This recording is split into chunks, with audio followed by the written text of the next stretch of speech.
माँ, क्या हुआ? तुम रो क्यों रही हो?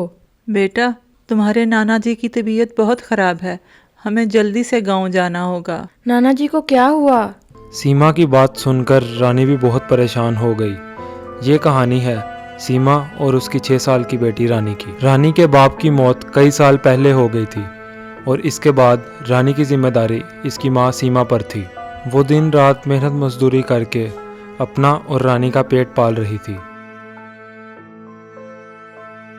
जैसे ही सीमा को पता चला कि उसके बाप की तबीयत बहुत ख़राब थी, वो अपने कपड़े बांधकर रानी को लेकर रेलवे स्टेशन की तरफ चल पड़ी।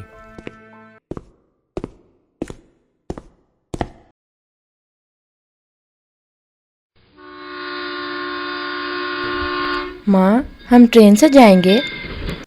हाँ बेटा, हमें गांव जाने के लिए इस टाइम कोई बस नहीं मिलेगी, इसलिए हमें ट्रेन से ही जाना पड़ेगा। अच्छा सुनो माँ, कुछ खाने को है क्या? बहुत भूख लग रही है। सीमा के घर से रेलवे स्टेशन की दूरी बहुत ज़्यादा थी और चलते चलते रानी को भूख लग गई थी। सीमा ने अपनी पोटली खोली तो उसमें 2 सूखी रोटी पड़ी थी और साथ में एक प्याज।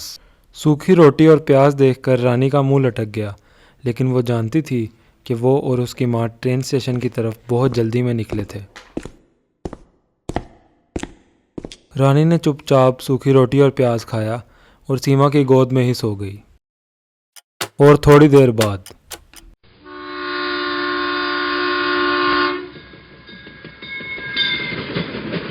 रानी को ट्रेन में बैठने की खुशी थी, लेकिन सीमा के आंसू तो रुक ही नहीं रहे थे।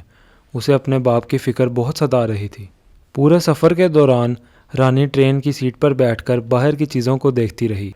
वहीं सीमा सीट पर सर टिकाकर बैठी रही और अपने बाप की सलामती की दुआ करती रही। लेकिन ऊपर वाले को तो कुछ और ही मंजूर था। सीमा के बाप की मौत हो चुकी थी।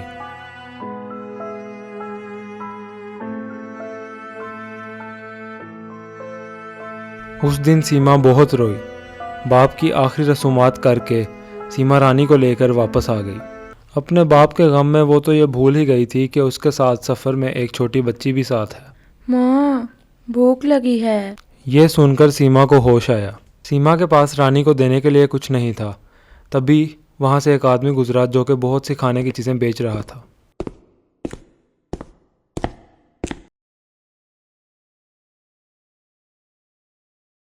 भैया, चिप्स हैं क्या तुम्हारे पास? बहन जी, चिप्स तो नहीं है, लेकिन ये केक और चॉकलेट है। सीमा ने अपनी साड़ी का पल्लू खोला तो देखा उसमें सिर्फ 50 रुपए थे। ये देखकर केक वाला खुद ही वहाँ से चला गया।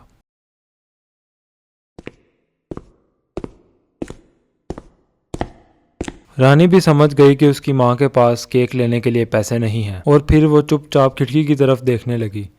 रानी बहुत ही समझदार थी और इसलिए उसने अपनी माँ से और कुछ भी नहीं मांगा। कई घंटों के सफ़र के बाद सीमा और रानी अपने स्टेशन पर पहुंच गए। वहां पर पहुंचते ही रानी रोने लगी। सीमा समझ गई कि अब रानी से भूख बर्दाश्त नहीं हो रही। तभी वहां पर मौजूद एक दुकान से आवाज़ आई, करारी आलू चाट खा रही है, 50 की दो। सीमा को ऐसा लगा कि उसकी मुराद पूरी हो गई।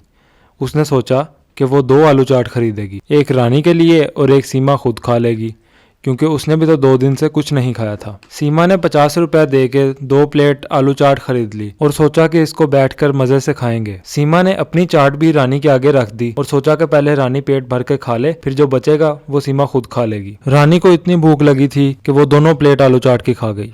शाम को रानी ने आके अपनी माँ से कहा, माँ, पेट में बहुत तेज दर्द हो रहा है और 3 बार उल्टी भी हो चुकी है। ये कहते ही रानी बेहोश हो गई और सीमा उसको जल्दी से डॉक्टर के पास ले गई। डॉक्टर ने उसको बताया कि रानी को फूड पॉइजनिंग हो गई है।